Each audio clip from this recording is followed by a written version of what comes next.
जय श्री महाकाल।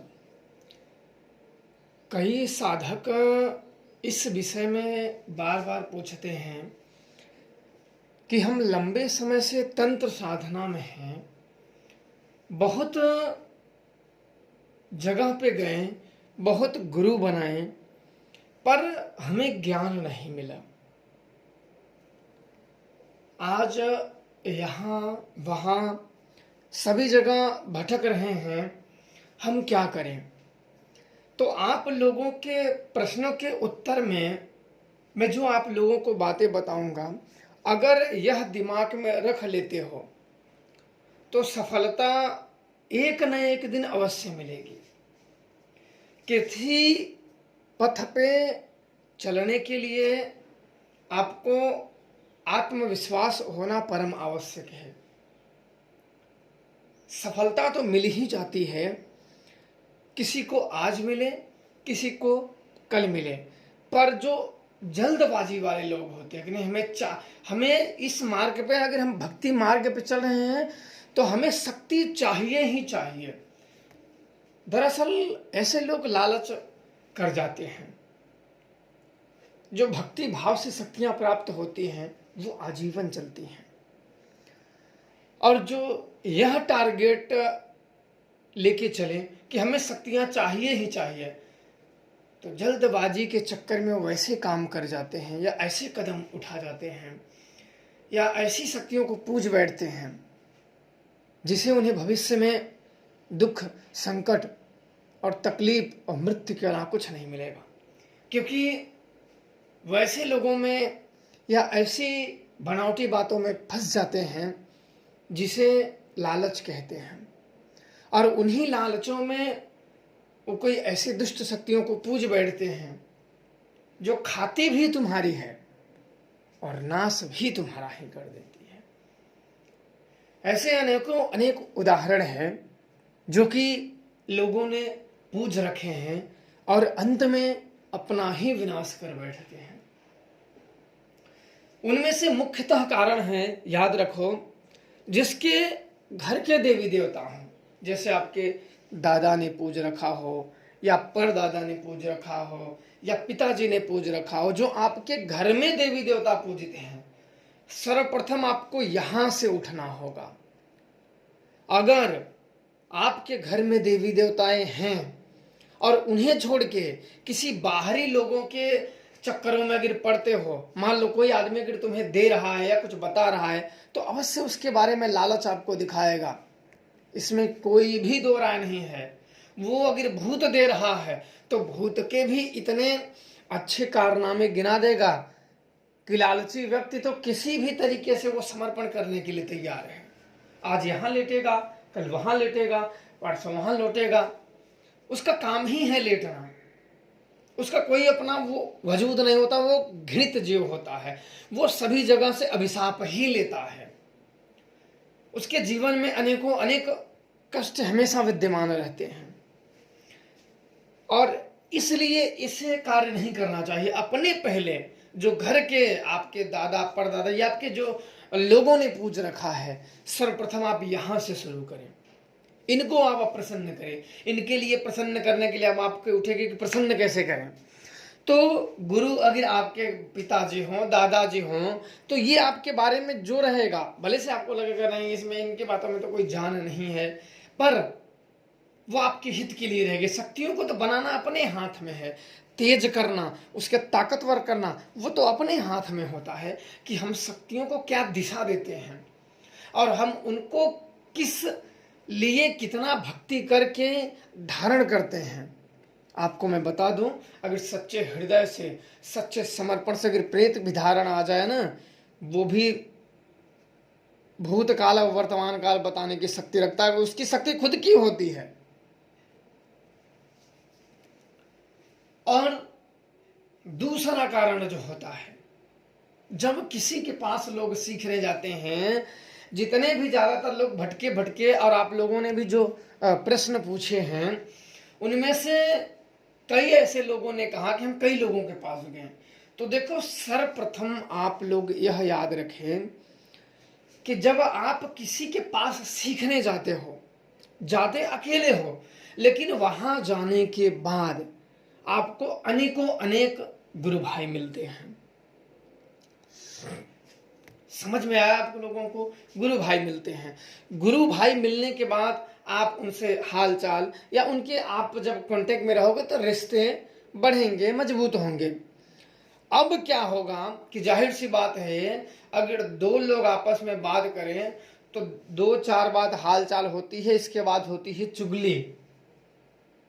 आप लोग समझ जाना इस चीजों को। कुछ चीजें जो मैं बता रहा हूं, इन चीजों को अगर आप लोग सही से स्मरण रखोगे तो सफलता तो आपको कदम चूमेगी, लेकिन उसके लिए आपको तैयार होना होगा। अपनी भावनाओं को, अपने अंतर आत्मा को, अपने विचारों की अपने शुद्धि अवश्य करनी होती है। बिना शुद्धि के उसमें अगर जल शुद्ध नहीं है, अगर जल मलिन है तो उसमें कीड़े मकोड़े ही पनपेंगे। और जल अगर स्वच्छ है, वो साफ सुथरा है, उसमें ऐसी भावनाएं कीड़े मकोड़े नहीं उपजेंगे। इसलिए स्वच्छ विचार रखो, साफ रखो। जब आप किसी भी गुरुओं के पास सीखने जाते हो, कई लोगों ने कई गुरु बनाए हैं, कई लोग कई बनाएंगे, आप लोग क्या करते हो जब जाते हो तो कई ऐसे गुरु भाई जुड़ जाते हो, आपस में बना लेते हो, और आपस में जब बातें करने लगते हो तो वो हो जाती है चुगली। और जानते हो जब आपस में तो किसी जिससे आप मेल में रहोगे या जिसके कांटेक्ट में रहोगे या जो जो आपसे संपर्क में रहेगा तो चुगली उसी उसी की होगी, और दोनों चुगली मिलके एक भयंकर चीजों को अंजाम देते हैं, भयंकर चीजों को अंजाम देते हैं। और ये भी बड़ा मुख्य कारण होता है भटकने का। और कई लोग ऐसे होते हैं कि अपना उसमें रोटी सेक लेते हैं, उसमें भी अपनी जो गुप्त इच्छाओं को, अपनी जो दुष्ट इच्छाओं को होता है, वो उस दुष्ट इच्छाओं को अंजाम दे देते हैं। क्योंकि याद रखना, दुष्ट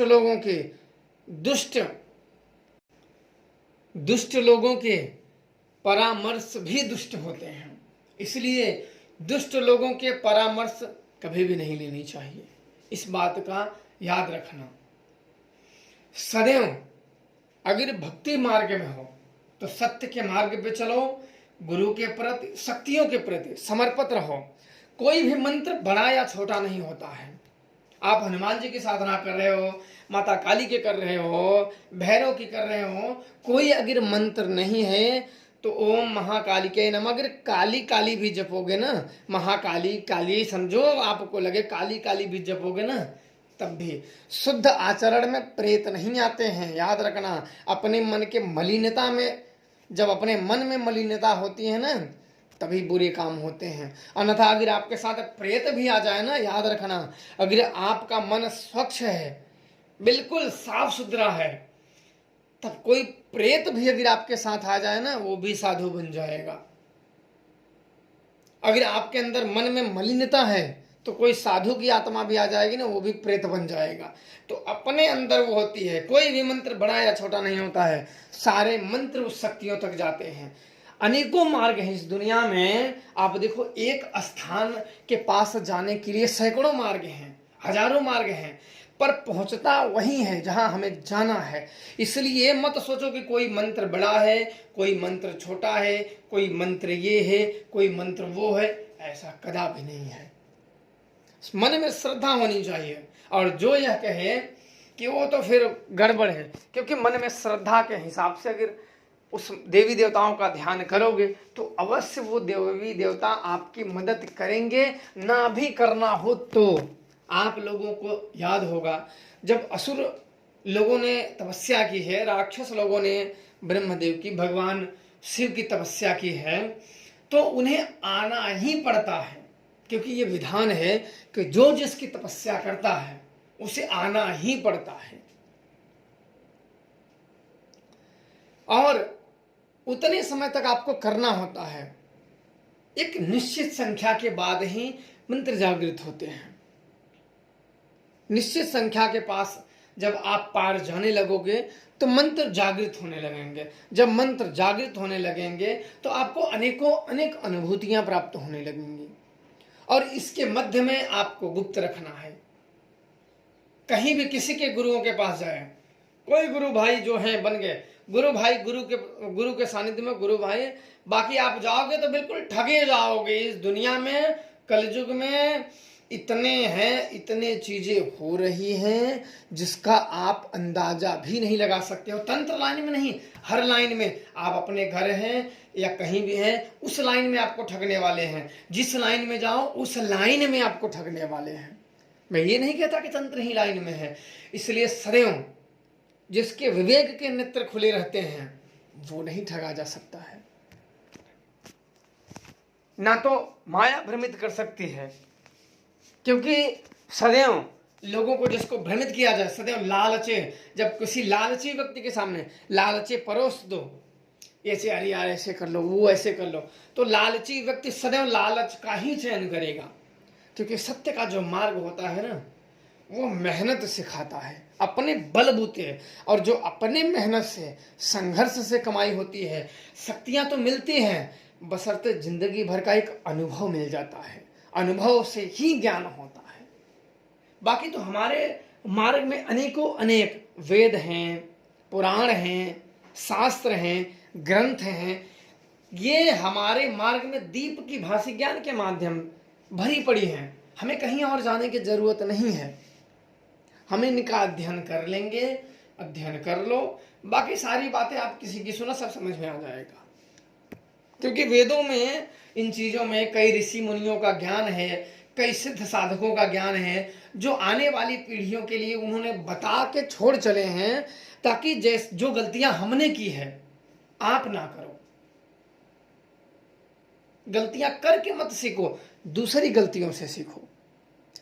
ये जो हमारे सामने भौतिक संसार खड़ा हुआ है, और जो गुरु भेष में कई लालची, कई पिशाच घूम रहे हैं, ये सदैव आपको भटकाने का काम करते हैं।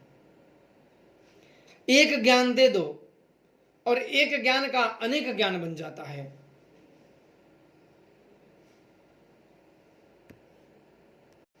मैं तो सीधा कहता हूं कि किसी अगर गुरु को बनाओ, सच्चा गुरु हो, दिखावटी वाले नहीं। क्योंकि देखो, जो दिखता है वो बिकता है, लेकिन जानते हो ना कि नकली ही चीज ज्यादा दिखा के बेची जाती है। असली चीज की वैल्यू होती है, अपनी ब्रांड होती है। नकली चीजों के बड़े जोर शोर से प्रचार की जाती है, क्योंकि उसमें कुछ उसने मेहनत नहीं किया है, कुछ उसने शोध नहीं किया है, बस ऐसे ही बन गया। तो उन चीजों से बिल्कुल ये भक्ति का मार्ग है। एक कदम अगर गलत हुआ तो गलत ही चले जाओगे, क्योंकि यहाँ एक तरफ गड्ढे हैं, एक तरफ खाई हैं। इसका मतलब ये होता है, एक तरफ भूत भी है, एक तरफ पिशाच भी हैं, राक्षस हैं, सब अदृश्य रूप में निवास करते हैं, और आदमी के ही हाथों से वो भोजन ग्रहण कर पाते हैं, चाहे वो मांस हो, शराब हो, या अन्य कोई व्यसन हो। आप देखो कि कई पुजारी शक्तियों को धारण करने के बाद भी व्यसन के लत के शौकीन हो गए हैं। व्यसन मतलब नशा के अधीन में आ गए हैं, यानी कि वो प्रेत आत्मा है, वो दुष्ट शक्तियां है, वो दुष्ट आत्मा है, उसके ऊपर सवार होके अपनी मनमानी इच्छाओं की पूर्ति करवा रही है, और वो उसका माध्यम बनता जा रहा है, और माध्यम बन रहा है, कर रहा है। कोई शक्तियों को धारण करने के बाद भी किसी नशा को हाथ न लगाओ, वो होता है शक्तियों को अपने कंट्रोल में लेना। और नशा को हाथ लगा दिए तो उसके कंट्रोल में आप हो, वो तो सिर्फ आपके ऊपर चढ़ के आपके अपने माध्यम पूरा करा रहे। जिस दिन आपसे मन भरा उस दिन आपको मूड़ी मरोड़ के अपने लोक लेके जाएगी खींचते हुए। मैंने भी अनेकों अनेक शमशान जागृत की है, लेकिन मैंने पहले ही कह दिया था कि मैं दूंगा, मैं शराब दूंगा, जो भी दूंगा, लेकिन मैं ग्रहण नहीं करूंगा।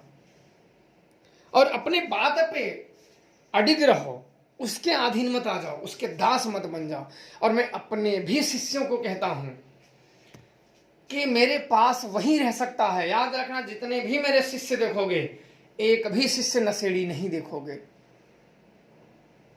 क्योंकि मैं पहले ही कह दे, क्योंकि मैं जानता हूं नशे के अधीन में आना तो प्रेत आत्माएं सवार होके अपने इच्छाओं की पूर्ति करने लगती है, तब तुम्हारा विनाश निश्चित है।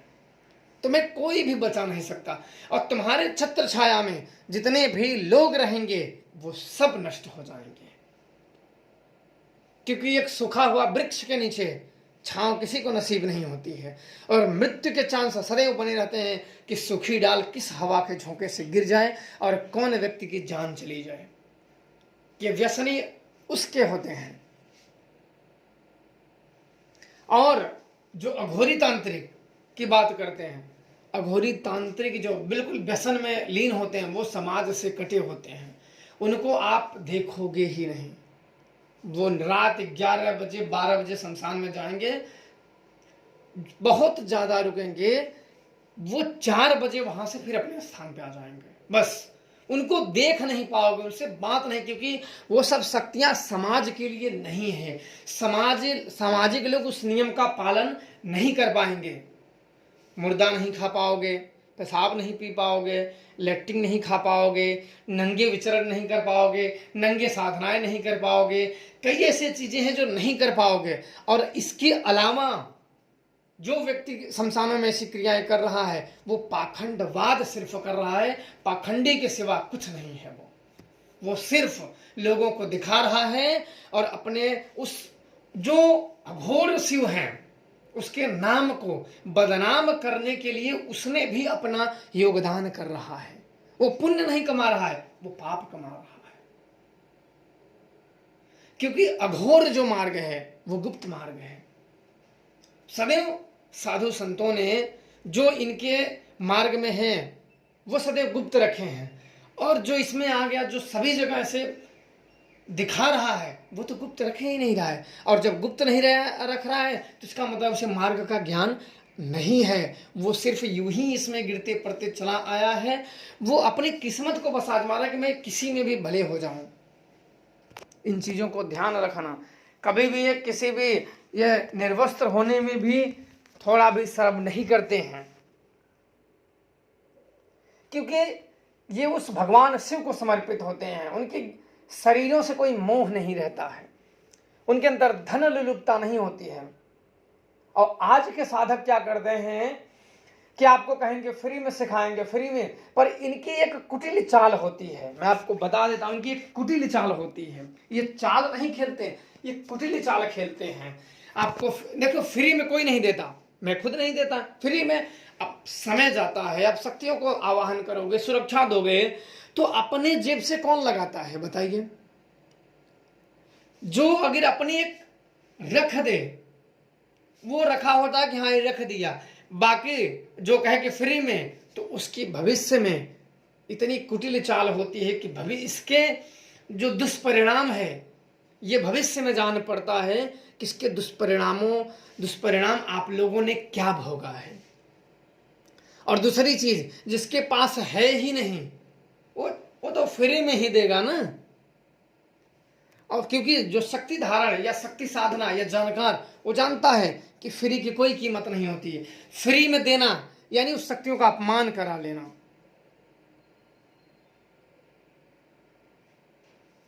इसलिए कहीं भी जाइए, जिस शक्ति के स्थान पर समर्पण होइए सच्चे श्रद्धा से। कोई भी आप देखो, पढ़ने जाते हो तो आप 1 घंटी लेते हो अध्यापक की, 1 घंटी लेते अध्यापक की। ऐसा नहीं कि आप जिंदगी भर वहीं पड़े रहते हो। वो भविष्य में आपकी पढ़ाई, ऐसा नहीं कि वो अध्यापक आपके मार के आपके बुद्धि में आपको सारे प्रश्नों को, सारे उत्तरों को भर रहा है। नहीं, वो आपके ऊपर है। उसी कॉलेज में, उसी क्लास में पढ़ने वाले कुछ लोग बहुत तेज हो जाते हैं, कुछ लोग बिल्कुल गधे हो जाते हैं, कुछ लोग फेल भी हो जाते हैं। आई बात समझ में? और फेल होने वाले, चाहे तंत्र में फेल होने वाले या पढ़ाई में फेल होने वाले, उनकी एक अपनी बनावटी झूठ होती है। वो बिल्कुल प्रॉपर झूठ बना के तैयार रखते हैं और वही कहानी सबको सुनाते रहते हैं। याद रखना, ये सब मनगढ़ंत लोग होते हैं और मनगढ़ंत कहानियां सुनाते हैं। अन्यथा कोई भी कष्ट हो, किस काम में कष्ट नहीं है आप बताइए? आप जाओ, किस काम में कष्ट नहीं है? सुबह में उठना, जब करना तब करना, गुरुओं की डांट सुनना, सिद्ध गुरुओं की गाली सुनना। क्योंकि वो अगर आपने एक बार आपको ऐसे काम किया, आप गलत कहोगे आप अगर गलत करते हो तो क्या करेंगे, आपकी पूजा करेंगे? नहीं नहीं, बहुत अच्छा। क्योंकि गलत लोगों को अगर डांटना, उनको बुरा ना कहना, यानी उनके गलत कामों में और सहयोग दे देना, बहुत करेगा आदमी, चला जाएगा, बस इससे आगे क्या करेगा वो। तो ये दुनिया तो ऐसे ही है, जो पढ़ेगा वो पास होगा, जो नहीं पढ़ेगा वो फेल होगा, कहीं और नाम कटा के फार्म ही भर के पास हो जाएगा। पर जो ज्ञान होता है वो अपनी मेहनत से और सच्चे लोगों की सेवा से आता है। अन्यथा वही पढ़ाई वाली सुन लो, फेल हो गए, फार्म पढ़ लो, पढ़ने भी ना जाओ, कुछ पैसे घुस दे दो, पास हो जाओगे, पर ज्ञान नाम पर रहेगा, पर ज्ञान नहीं रहेगा। और जब कहीं ज्ञानी लोगों के मध्य बैठोगे तो वह बिल्कुल बिल्कुल वो बेइज्जती के ही पात्र रहेगा, क्योंकि डिग्रियां तो हैं पर ज्ञान नहीं है। उसी प्रकार से ये तंत्र मार्ग है, पहनावा तो है, दिखावा तो है, दिखावा बढ़ चढ़ के है, पहनावा बढ़ चढ़ के है, नाम उसने बहुत ही भयंकर रख लिए, पर ज्ञान जीरो है। और ऐसे छांव में और ऐसे लोगों के छांव में बैठने वाले ज्ञान लेने के बाद उनको ज्ञान कभी नहीं होता है। जैसे वो भटक के डूब के मर जाता है, वैसे उसके साथ ज्ञान लेने वाले बैठ के डूब के मर जाते हैं। नहीं कोई है तो वेदों, शास्त्रों, पुराणों का ज्ञान अध्ययन करें। हमारे पहले वाले ऋषि मुनि, कई अघोरी अपने ज्ञान छोड़ चले हैं, अपने अनुभव छोड़ चले हैं, उनके अनुभव से तो अपना ज्ञान बढ़ाया जा सकता है। इसलिए आप लोगों ने जो प्रश्न किए हैं उन सब के उत्तर हैं। और इन सब में जो सबसे चीजें चल रही हैं, जब आप किसी गुरु के पास सीखने जाते हो तो आप जिससे अपना गुरु भाई मानते हो, उसी में से कई दो चार कपटी रहते हैं जो आपको ही ठगने का प्रयास करते हैं। क्योंकि जब आप जाते हो तो अनेकों अनेक समस्याओं से ग्रसित रहते हो। क्योंकि जब डॉक्टर के पास कोई व्यक्ति जाता है तो जाहिर सी बात है अपना हालचाल पूछने तो जाएगा नहीं, कोई बीमार रहेगा, कोई समस्या से या अनेकों अनेकों समस्या से ग्रसित रहेगा। फिर उसमें क्या करते हैं, उसमें भी अपने लालच कर पाते हैं। उसमें कहेंगे ऐसे है, मैं ये कर दूंगा, मैं ये कर दूंगा, मैं ऐसे कर दूंगा, मैं कर दूंगा, ये मंत्र वो मंत्र ले लो, ऐसे मंत्र ले लो। और जो स्वयं नए आए हैं वो सोचो कि वो स्वयं गुरु के चरण में बैठा है और फिर भी वो अपने गुरु भाइयों का, सोचो उसकी कितनी दुर्बुद्धि कि वो अपने मुक्ति के अवसर को गंवा दिया। अपने मुक्ति के अवसर के पास जाके उसी के कहते हैं दुर्बुद्धि और बुरी किस्मत, कि उसे अपने मुक्ति के अवसर पे गया और वो अवसर भी उसने गंवा दिया और वापस फिर इस माया में फंस गया। जब कोई व्यक्ति आगे बढ़ने लगता है तो माया और बुरा अवसर खोजने लगता है उसको नीचे लाने का। ये दुनिया अवसर खोजने लगती है उसको नीचे गिराने का, और इन दुष्टों की बात मान के लोग अवसर प्रदान कर देते हैं। इसलिए सदैव जाइए गुरु के शरण में। हाँ गुरु जी क्या आज्ञा है, भक्ति करो, ठीक है, भक्ति करो कि भक्ति से ही शक्ति है। जितने भक्त बने हैं उन्होंने कोई तांत्रिक साधना नहीं की है, भक्ति से ही शक्ति है। लालच से, क्योंकि भगवान को कोई कैसे ठग सकता है। एक भूत भी आपका भविष्य वर्तमान काल और भूतकाल बता सकता है, तो क्या उसे लालच से आप ठग सकते हो? आप लालच उसे क्या दिखाओगे? वो तो आपके अंतर मन की बात जान रहा है, तो उसे लालच क्या दिखाओगे? पर किसी के लालच में आ जाना ये सबसे बुरी बात है। कई लोग आ जाते हैं, दुर्बुद्धि होते हैं जो बेचारे, कि अपने मुक्ति के अवसर को गंवा देते हैं। और क्योंकि अपने अंदर हमारा जो मन है, संकल्प शक्ति है, ईश्वर ने इस संकल्प शक्ति को अनेकों अनेक शक्तियों से सुसज्जित कर रखा है। और इन सारी शक्तियों में महानतम शक्ति है संकल्प। इंसान के अंदर संकल्प इतनी भयंकर शक्ति है। अगर आप यह संकल्प ले लो कि मुझे भगवान हनुमान जी के प्रत्यक्ष दर्शन करने हैं, तो फिर संसार की कोई ताकत रोक नहीं सकती है हनुमान जी को प्रत्यक्ष दर्शन कराने का। और तुम जितना ज्ञानी बन के जाओगे, तुम सब ज्ञान छोड़ दो, सब चीजें छोड़ दो, बस इतना ही कर दो, हे हनुमान जी मैं कुछ नहीं जानता, मैं आपका दर्शन कृपा चाहता हूं। उसके पीछे आप जो लालच की पूंछ जोड़े वो नहीं होनी चाहिए। देखो एक दिन ऐसा आएगा तुम्हें हनुमान जी स्वयं आएंगे दर्शन देने। किसी को कोई भी कृपा हो, कोई भी कुछ बताता, वो कोई संसार से कोई कहते नहीं कि सब बता देते हैं, सब मन के बारे में बता दे, वो कोई आसमान से थोड़ी आया हो, हम इंसानों में से ही है। वो काबिलियत सब में है। सेवा और समर्पण, उनकी भविष्य को भूतकाल को देखो, उन्होंने अपने जीवन में सेवा कर रखी है, उस शक्तियों की सेवा कर रखी है, उस सेवा से वो शक्ति प्रसन्न होके आई हुई है। और जब यह जानते हुए भी नहीं करोगे तो जाहिर सी बात है कि लालची लोग सदैव भटकाने के लिए तत्पर रहते हैं। याद रखना, जिंदगी में अगर इन चीजों से कहीं गुरुओं के पास गए, कहीं चीज गए, तो गुरु भाइयों के चक्कर में अगर नहीं पड़ते हो, क्योंकि मैंने कई लोगों के कम से कम 400 ऐसे अनुभव हैं, क्योंकि मैं तो देखता रहता हूँ लोगों का, उनको मार्ग देता रहता हूँ, तो कम से कम 400 से 500 लोगों का ऐसा अनुभव है जो अपने जीवन में 5 से 6 गुरु बना डाले। उन्हें ना एक गुरु से संतुष्टि मिली और ना एक भगवान से संतुष्टि मिली। सबको पता है कि एक भूत ने भगवान राम के दर्शन करवा दिए थे महाराज तुलसीदास को। तुलसीदास ने एक कीकर वृक्ष में, जिसे बबुल वृक्ष कहते हैं, बबुल वृक्ष में शौच का बचा हुआ जल, क्योंकि प्रेत को सदैव अशुद्धियां चीज पसंद होती हैं। आपको ज्ञात हो या ना हो, मैं बता देता हूं, प्रेतों को सदैव अशुद्धियां चीज प्रसन्न होती हैं। और वो कुछ जब जल बचा होता था तो आते समय एक बबुल का वृक्ष पड़ता था, उसमें डाल देते थे, तो उसमें एक प्रेत रहता था, और वह प्रेत उस पानी का ग्रहण करते करते एक दिन बिल्कुल प्रसन्न हो गया और स्वयं उनके सामने प्रत्यक्ष हो गया।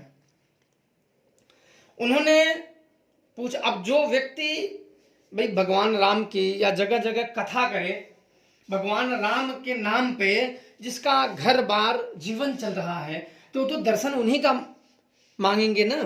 तो उन्होंने कहा कि मुझे भगवान, अगर आप, वो बोला कि क्या चाहिए, सोचो कि अगर धन की लालच होती तो धन मांग लेते, और किसी की लालच होती तो वो मांग लेते। लेकिन वेदों पुराणों का मैं बार बार क्यों कहता हूं इनका अध्ययन करो, क्योंकि जब इनका अध्ययन करोगे तो स्वयं जान जाओगे।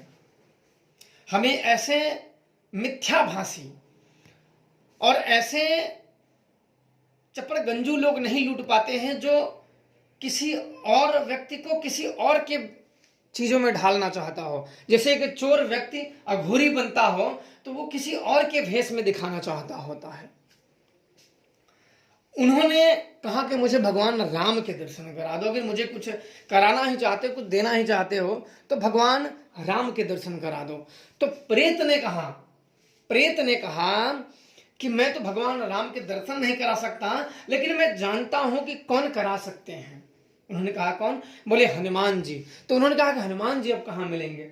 बोले कि वो चित्रकूट के घाट पे हनुमान जी आते हैं। तो उन्होंने हनुमान जी के दर्शन किए, कथा में भी आते हैं हनुमान जी। उन्होंने चित्रकूट के घाट पे भगवान राम और लक्ष्मण के दर्शन हुए थे। उन्होंने प्रेत ने कहा था कि कथा में हनुमान जी राम कथा में आते हैं। तो अब ये नहीं कि हर कथा में आते हो, कई कथा तो ऐसी होती है कि थोड़ी सी राम कथा होती है, बाकी तो उनकी ही कथा होती है, उनकी अपनी खुद की कथा होती है। अपने ही जो होते हैं प्रपंची ज्ञान पहुंचाने लगते हैं, कुछ राम कथा, कुछ अपना ही प्रपंच होने लगता है। तो उन्होंने कहा कि राम कथा में हनुमान जी आते हैं, वो उन्होंने पहचाना। उस समय में आते थे, तो आते हैं कि नहीं आते हैं, उस समय में आते हैं, फिर वो प्रसन्न होते हैं। फिर उन्होंने बताते हैं कि वहां आते हैं चित्रकूट के घाट पे भगवान राम और भगवान श्री कृष्ण आते हैं। तो एक बार महाराज तुलसीदास नहीं पहचान पाए, दूसरी बार जब गए तो पहचान गए। तो हनुमान जी तोता बन के बोल दिए कि चित्रकूट के घाट पे भई संतन की भीड़, तुलसीदास चंदन घिसे तिलक देत रघुवीर। यानी कि कई बार वो नहीं पहचान पाए थे, तो वो हनुमान जी ने कहा कि आप चंदन घिस के तिलक दीजिए। जब वो तिलक राम को देने लगे तो उन्होंने हनुमान जी तोता बन के बोल दिए, तो उन्होंने पैर पकड़ लिए, तब भगवान राम और लक्ष्मण के दर्शन हो गए। अब सोचो कितनी सहजता से, बहुत ज्यादा तप जब तब की क्या जरूरत हुई, कुछ नहीं हुआ। और अगर आपके सामने अगर कोई प्रेत प्रकट हो जाए तो आप पहले बोलोगे या तो तुम ही मेरे हो जाओ, या तो मेरा शत्रु है, या तो मेरा भूत है, या तो मुझे धन ला के दो, या मुझे ये ला के दो, या तो मुझे बहुत महाराज बनना है, बड़ा बाबा बनना है। पर अब मुक्ति का मार्ग नहीं बनाओगे, मुझे ईश्वर के दर्शन करने हैं, या उसका मार्ग बताओ। ये चीज जो है वो महान होता है, और मरने के बाद भी वो महान, उसके चर्चे, उसके लेख, उसकी बोल। आप देखो हनुमान जी, एक हनुमान चालीसा पढ़ लो, जैसे दोहा हुआ, चौपाई हुआ, तो दोहा कई लेखकों ने लिखा है, पर इनकी जो दोहा है, इनकी जो चौपाई है, वो सीधा मतलब लोग इतनी पूजने लगे कि क्या कहें। हनुमान चालीसा लगभग पुजारियों के मुंह पे ही रहता है, आधा टूटा, हनुमान जी का स्मरण ही रहता है। तो प्रचार किन से हुआ? हनुमान चालीसा से हुआ, हनुमान आरती से हुआ, बजरंग बाण से हुआ, रामायण से हुआ, अत्यधिक हनुमान चालीसा ही होती है। तो उन्होंने लिखा, तुलसीदास महाराज जी ने, तो उनकी ही लिखी चीजें, शब्द शब्द ही होता है, पर उसको जितना जपा जाए शक्तियों का आशीर्वाद हो जाता है। तो इन चीज को समझ लो और जान लो, कोई भी शक्तियाँ इतना कठिन नहीं होता है जितना हम कठिन मान के बैठ जाते हैं। हाँ, मेहनत नहीं करने वाले के लिए ध्यान रखो कि कोई भी व्यक्ति एक से अनेक गुरु धारण कर लिया है, वो जिंदगी में किसी को कुछ नहीं सिखा सकता है। वो अपने श्रापित जिंदगी को लेके ठहरेगा, और एक न एक दिन वो उस जीवन को मृत्यु करके वो प्रेत आत्मा बन जाएगा, क्योंकि उसके ऊपर श्राप लद जाते हैं। कि कभी भी किसी गुरुजनों का, गुरु में भगवान शिव होते हैं, और जिसने गुरु का श्राप ले लिया वो भगवान शिव का श्राप ले लिया। और मेरे हिसाब से तो श्राप किसी का लेना ही नहीं चाहिए, किसी का भी मन से बद्दुआ कभी भी किसी की नहीं लेनी चाहिए, क्योंकि ये बहुत बेकार होती है। एक कहते नहीं है, मूर्खों की राय और दुखियों की हाय, या गरीबों की हाय कभी भी नहीं लेनी चाहिए। मूर्खों की राय नहीं लेनी चाहिए, क्योंकि मूर्खों के राय में सदैव लालचें होती हैं। तुम ये कर लो ये मिल जाएगा, तुम ये कर लो ये मिल जाएगा, ये मिल जाएगा। वो तुम्हें लेने की ही बात करेंगे कि तुम्हें सब मिल जाएगा, तुम्हें कुछ नहीं देना होगा। तो ऐसे क्या है, तो लालची लोग फंस भी जाते हैं। जिसे टॉफी ही चाटने की लालच हो और उसके बर्दाश्त करने की लालच ना हो, तो उसकी जीभ जो होती है ना, वो सदैव मुसीबत में डाल देती है। इसलिए शक्ति साधनाओं में कभी भी लालच मत रखो, जिंदगी में आगे जाओगे, कोई तुम्हें रोक नहीं सकता कभी भी। जो आपने प्रश्न किए हैं ये मैंने उत्तर दे दिए हैं। ये अगर अपने मन में अगर ये विचार रखोगे तो ज़िंदगी में डूबोगे नहीं, ज़िंदगी में डुबा नहीं पाएगा कोई। और बहरूपिये जो बहरूपिये किसे कहते हैं, जो मतलब दिखा, एक कहावत है ना, जो दिखता है वो बिकता है, इसे बहरूपिया कहते हैं। किसी और के रूप में ढालना चाहता हो। भगवान शिव का अघोर रूप बड़ा महान होता है, बड़ा पूजनीय होता है, और इंसान उन रूपों में अपने आप को ढालते हैं। बस उनका मान के बस उनकी पूजा कर सकते हैं, स्वयं वो नहीं बन सकते। याद रखना, भगवान शिव कोई नहीं बन सकता, उनकी पूजाएं की जा सकती हैं, उनके मार्ग पे चला जा सकता है, पर भगवान शिव कोई नहीं बन सकता। भगवान शिव का ही एक रूप है अघोर। बाकी आप लोग खुद ही समझदार हैं। अपने अपने राय जो आपके मन में, यह वीडियो पूरा देखने के बाद अपने अपने जो राय हैं, अपने अपने विचार हैं, वो अवश्य कमेंट करें कि इन चीज़ों से आपको क्या सीख मिली और क्या समझ मिला और क्या आपको ज्ञान मिला। आप लोग खुश रहें, प्रसन्न रहें, माता का आशीर्वाद आप सब पे बना रहें, जीवन में आप आगे बढ़ें, दुष्टों से दूर रहें, सतमार्ग पे चलें। जय श्री महाकाल।